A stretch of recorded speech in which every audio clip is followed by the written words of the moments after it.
ডিকের সঙ্গে ল্যাবেতে গিয়ে সকল প্রমাণ জোগাড় করে ঋতুজা ও বিহানকে পাঠিয়ে দিল কম্পাস। হ্যাঁ বন্ধুরা, এমনটাই দেখা যাবে। বিস্তারিত জানতে ভিডিওটিতে লাইক দিয়ে চ্যানেলটি সাবস্ক্রাইব করে শুরু থেকে শেষ পর্যন্ত দেখতে থাকো। গল্পের শুরুতেই দেখা যাবে কম্পাস ডিকের সঙ্গে নিজেদের ল্যাবে আসে। আর সেখানে সে যখন গাড়ি থেকে নামে তখন তখন কম্পাস সেই জায়গাটা দেখে অবাক হয়ে যায়। জায়গাটা এত বিশাল ছিল সেটা দেখে কম্পাস বলতে থাকে, এত বড় ল্যাবে কি তৈরি হয় বাবা?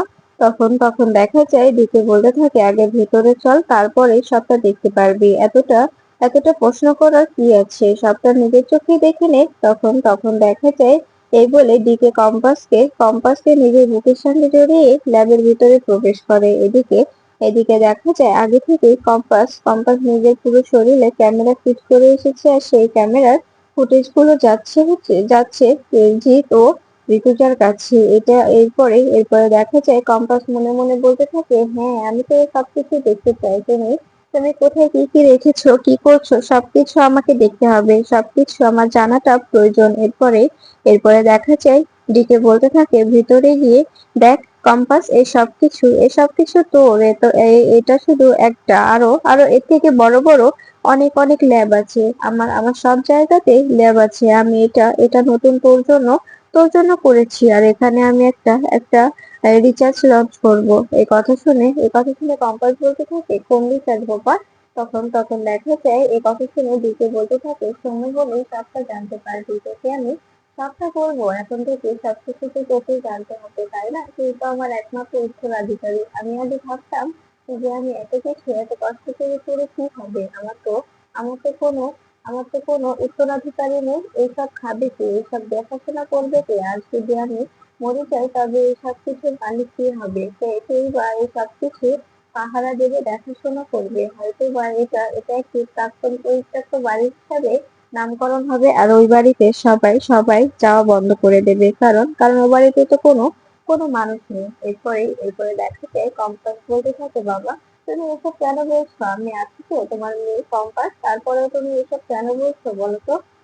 তখন দেখা যায় দিতে বলতে থাকে, সেই জন্যই তো এখন নিজেকে ধন্য মনে হচ্ছে যে আর সেই বয়সে এসে হয়তো বা আমার এই সয় সম্পত্তি গুলো কাউকে গুছিয়ে দিতে পারবো, আমার সাম্রাজ্যের মাথায় কাউকে বসাতে পারবো।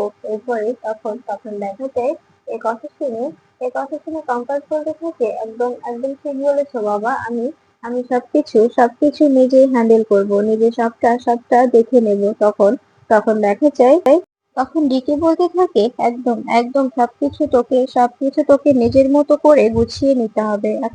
এখন ভিতরে গিয়ে সবকিছু দেখতে থাকে। এরপরে কম্পাসকে ভিতরে নিয়ে গিয়ে তার ল্যাবের সমস্ত কর্মচারীদের সঙ্গে পরিচিত করে দেয় যে কম্পাস ওনার মেয়ে আর ভবিষ্যৎ মালকিন। এই সবকিছুর ভবিষ্যৎ মালকিন হচ্ছে এই মেয়েটা। এটা দেখে সবাই অবাক হয়ে যায়। এরপরে কম্পাস সবার সঙ্গে পরিচিত হয়ে বলতে থাকে, আপনাদের সঙ্গে পরিচিত হয়ে অনেক ভালো লাগলো। তখন এই কথা শুনে লোকগুলো বলতে থাকে, আমাদেরও অনেক ভালো লাগলো। তখন কম্পাস বলতে থাকে, আপনারা চিন্তা করবেন না, আমি রিচার্জ সম্পর্কে অনেক কিছুই জানি। আমি আপনাদের সঙ্গে নিয়ে রিচার্জ গুলো সম্পূর্ণ করবো, আপনারা কোনো চিন্তা করবেন না। তখন এই কথা শুনে এই লোকগুলো বলতে থাকে, আপনি রিচার্জও করতে পারেন, আপনি রিচার্জ করতে এসেছেন? তখন রিতু বলতে থাকে, হ্যাঁ তোমাদের ম্যাম অনেক কিছু রিচার্জ করতে পারে, আর ওনাকে আমি রিচার্জ করতে নিয়ে এসেছি। এই কথা শুনে লোকগুলো বলতে থাকে, তবে তো একদম একদম জমে গেছে, সবকিছু অনেক অনেক ভালোভাবে হবে, অনেক তাড়াতাড়ি আমরা কাজগুলো শেষ করতে পারবো। তখন এই বলে তখন দিকে বলতে থাকে, হ্যাঁ একদম। এরপরে কম্পাসকে সেখান থেকে সরিয়ে নিয়ে আসে দিকে সরিয়ে নিয়ে এসে বলতে থাকে, কম্পাস তুই এখন কি ভাববি? সবকিছু ঠিকঠাক আছে তো? আজকে আজকে এখানে থাকবি নাকি চলে যাবি? তখন কম্পাস বলতে থাকে, বাবা তুমি বসো, আমি একটু চারপাশটা ঘুরে দেখি। কত কত রকমের জিনিসপত্র আছে, কত রকমের ফর্মুলা আছে, সবটা দেখি, সবকিছু বোঝার চেষ্টা করি। এই বলে দেখা যায় দিকে সামনে বসিয়ে কম্পাস পুরো পুরো ল্যাবটা ঘুরে দেখতে থাকে। আর কম্পাস মনে মনে বলতে থাকে, আমি জানি যে তুই সবটা দেখতে পাচ্ছিস, সবকিছু ক্যামেরা বন্দি করে সবকিছু রেখে দে। আর আমি এদিকে সবকিছু দেখে দেখে রেখে দিচ্ছি। আর সেগুলো যাতে যাতে ক্যামেরায় বন্দি হয়ে যায়, এই কারণে সেগুলো দেখা। এরপরে দেখা যায় এদিকে ঋতুজা বিহানকে বলতে থাকে, বিহান তুমি একদম একদম ভেঙে পড়বে না, দেখবে একটু পর কম্পাস নিজেই ফোন করবে আর তোমার সঙ্গে কথা বলতে চাইবে, কারণ কম্পাস একটা কাজে গেছে আর সেই সবকিছু ফুটেজ আসছে আমার কাছে।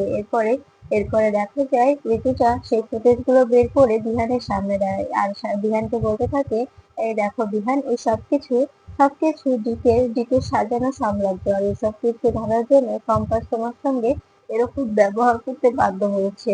আর ওর বাবা মাকে তো ওর বাঁচাতে হবে, তাই না? ওর বাবা মাকে বাঁচাতে মেয়েটা এরকম একটা সিদ্ধান্ত নিয়েছে, কিন্তু ওর বাবা মা ওখানেই তো কম্পাসের অপেক্ষায় বসে আছে। এরপরে বিধান বলতে থাকে, আমি কম্পাসের বাবা মার সঙ্গে দেখা করব মা, আমি কম্পাসের বাবা মার দায়িত্ব নেব, এ বাড়িতে ওনাদের নিয়ে আসবো। ওখানে ওখানে কম্পাস নেই, একা একা ওনারা থেকে কি করবে বলো? তখন এ কথা শুনে ঋতুজা বলতে থাকে, ওনারা কেউ আসবে না বাবা, তুই যতই চেষ্টা করিস ওরা ওরা কেউ আসবে না, কারণ কারণ ওনারা ওনারা ও আর ওনাদের অনেক ইগো, ওনারা নিজেদের আত্মসম্মান বোধ কখনো খোয়াবে না, ওদেরকে বারবার বারবার তোরা তোরা সবাই মিলে ঘাট ধাক্কা দিয়ে বের করে দিয়েছিস, তারপরে ওরা কোন মুখে এ বাড়িতে আসবে আর তুই ওদেরকে কোন মুখেই বা এ বাড়িতে আনার কথা বলতে যাবি, আমাকে কি বলতে পারিস? তখন এ কথা শুনে দেখা যায় বিহান বলতে থাকে, সরি মা, কিন্তু ওনারা ওখানে থাকলে ওনাদের উপর রিস্ক হতে পারে তো।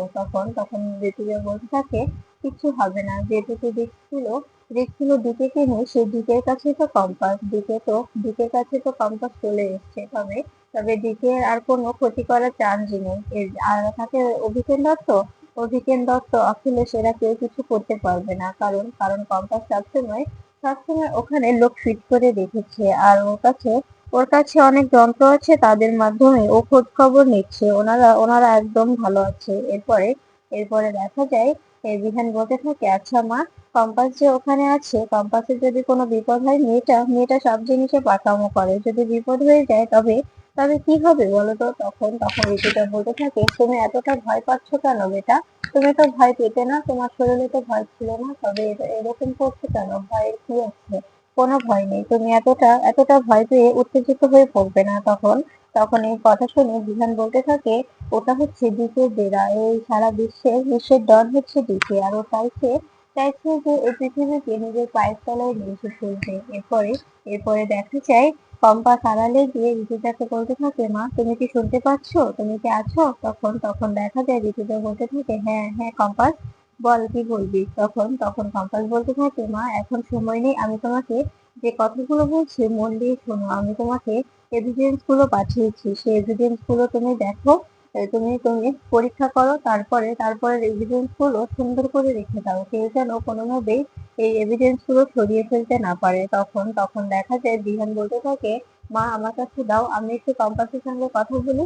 তখন বিহান ফোন নিয়ে কম্পাসকে রাখতে থাকে, তখন কম্পাস বলতে থাকে, মা তোমার ছেলেকে বলে দাও যে আমার এখন সময় নেই, আমি এখন একটা জায়গাতে এসেছি, আর এখানে আড়ালে দাঁড়িয়ে আছে দিকে, আমি আড়ালে এসে ফোনটা করেছি শুধু নিশ্চিত হওয়ার জন্য যে প্রমাণগুলো তোমাদের হাতে পৌঁছেছে কিনা। তখন দেখা যায় এ কথা শুনে বিহান বলতে থাকে, দেখেছো মা, এ কারণেই আমি তোমার কম্পাসের সঙ্গে কথা বলতে চাই না, এই মেয়েটা সবসময় নিজের ইগো নিয়েই পড়ে থাকে, সবসময় নিজের ইগোকে হার্মফুল করে এসেছে। এরপরে ঋতুজা বলতে থাকে, প্লিজ বিহান, এতটা এতটা সিনক্রিয়েট করার কিছু হয়নি, সিনক্রিয়েট করো না, ও তো বলছে যে ও দেবে, তবে কেন সিনক্রিয়েট করছো? ও তো একটা জায়গায় আছে, ওখানে ওখানে যদি বারবার ফোন করা হয়, তবে ডিকে বুঝতে পেরে গেলে মেয়েটা একদম বিপদে পড়ে যাবে, ওখান থেকে বেরোনোটা মুশকিল হয়ে যাবে। এ কথা শুনে তখন দেখা যায় বিহান বলতে থাকে, এই মেয়েটাকে নিয়ে আর পারি না, ওকে কেন বিশ্বের রাজ্য জয় করতে হবে বলতো? ওকে কেন এসবের মধ্যে জড়াতে হবে? ও জানে না যে ওর শত্রুর অভাব নেই, তারপরেও কেন এইসবের মধ্যে নিজেকে জড়াচ্ছে? আমি তো ওকে বারবার বারণ করেছিলাম যে নিজেকে কোনো অপরাধীর সঙ্গে জড়িও না, নিজেকে কোনো ক্রিমিনালের সঙ্গে জড়িও না। আর আপনি? কিন্তু কে শোনে কার কথা? উনি তো ক্রিমিনালদের সঙ্গে যুদ্ধ না করলে ওনার পেটের ভাতই হজম হবে না, ওনাকে তো সবকিছুর ঊর্ধ্বে থাকতে হবে, তাই না? সবকিছুর জন্য তো উনি ভালো থাকছেন, ওনাকে তো ভালো থাকতে হবে। আর আপনি তো আর আর তুমি ওকে বলে দিও ও যেন সাবধানে থাকে, আর দিদির সঙ্গে যেন সবসময় সবসময় কথা বলে আর বোঝার চেষ্টা করে যে দিকে কিছু বুঝবে কিনা। এরপরে এরপরে দেখা যায় ঋতুজা বলতে থাকে, ঠিক আছে, আমি আমি বুঝতে পারছি আমার ছেলেটা কম্পাসটা চোখে হারাচ্ছে, কম্পাসের জন্য কষ্ট হচ্ছে, তাই তো? তখন এ কথা শুনে বিধান বলতে থাকে, হেয়ালি মেরো না মা, আমার এখন ইয়ার্কি ভালো লাগছে না, আমার কিচ্ছু ভালো লাগছে না। এরপরে এরপরে দেখা যায় এদিকে কম্পাস সবকিছু দেখতে থাকে আর মনে মনে বলতে থাকে, এখানে এখানে যা বুঝতে পারছি এখন পর্যন্ত কোনো বেআইনি কোনো জিনিস এখানে নেই, কিন্তু কিন্তু কাল সকালে যখন সবকিছু আসবে তখন হয়তো বা এখানে এখানে কোনো বেআইনি জিনিস প্রবেশ করবে। আমাকে আমাকে সবকিছু নজরে রাখতে হবে আর সবকিছু খেয়াল করতে হবে কোনটা কোন জায়গায় রাখছে। এরপরে দেখা যায় দিকে বলতে থাকে, কি রে কম্পাস, সবকিছু দেখে কি বুঝলি? তোর কি নিজেকে এখানে কমফোর্টেবল বোধ হচ্ছে? তখন কম্পাস বলতে থাকে, হ্যাঁ বাবা, অনেক ভালো লাগলো, তোমার ল্যাবটা অনেক সুন্দর, এখানে এখানে অনেক সুন্দর করে রিসার্চ করা হয়, এখানে অনেক সুন্দর করে গুছিয়ে কাজ করা হয়। ব্যাপারটা কিন্তু এই বিষয়টা কিন্তু আমার বেশ ভালো লেগেছে। কথা শুনে টিকে বলতে থাকে, একদম একদম আমি জানতাম তোর ভালো লাগবে, কারণ কারণ সবকিছু আমি এমন ভাবে সাজিয়েছি, সবকিছু এত সুন্দর করে সাজানো হয়েছে না, তোর অবশ্যই ভালো লাগতেই হবে, ভালো না লেগে যাবে কোথায় বলতো? তখন কম্পাস হাসতে থাকে আর বলতে থাকে, তাই তো আমার তো ভালো লাগতেই হবে, কত বড় একটা ল্যাব, কত সুন্দর করে গোছানো, কত সুন্দর করে সাজানো, ভালো লাগবে না আবার? তখন দেখা যায় দিকে বলতে থাকে, তবে কম্পাস এখন আমাদের বাড়ি ফিরতে হবে, চল মা এখন আমরা বাড়িতে ফিরি, কাল থেকে না হয় তুই কাজ শুরু করবি, আর যদি বলিস না আরো কদিন পর থেকে শুরু করবি তবে আরো ল্যাবগুলো আমি তোকে ঘুরে দেখাতে পারি। তখন তখন দেখা যায় কম্পাস বলতে থাকে, ঠিক আছে বাবা, আগে বাড়ি ফিরি, তারপরে তারপরে বোঝা যাবে কি করব। আমি ডিসিশন নেবো যে আমি কাল থেকে কাজ শুরু করব নাকি আরো সব ল্যাব গুলো ঘুরে দেখবো। তখন তখন দেখা যায় দ্বিতীয় বলতে থাকে, আমার এখানে বর্তমানে 4টা ল্যাব আমি খুলেছি, এখানে আরো 3টে ল্যাব আছে, আরো আরো বাইরে অনেক ল্যাব আছে, সেগুলোতেও তোকে যেতে হবে, আমি সবকিছু ব্যবস্থা করে দেবো। এরপরে দেখা যায় এ কথাগুলো শুনে কম্পাস বলতে থাকে, ঠিক আছে সবকিছু হবে, চলো এবার বাড়ি ফেরা যাক। এরপরে কম্পাসকে নিয়ে ডিকের সঙ্গে বাড়ি ফিরে আসে কম্পাস ও ম্যানেজার। এরপরে দেখা যায় বাড়ি ফিরে ডিকেকে কম্পাস বলতে থাকে, আচ্ছা বাবা, তোমার ল্যাবে কি কি তৈরি হয়? তখন ডিকে বলতে থাকে, কেন, আমি তো ওষুধ সাপ্লাই দিই, সেই ওষুধগুলোই তো তৈরি হয়, কেন তুমি কি বুঝতে পারোনি যে ওখানে কি তৈরি হচ্ছে?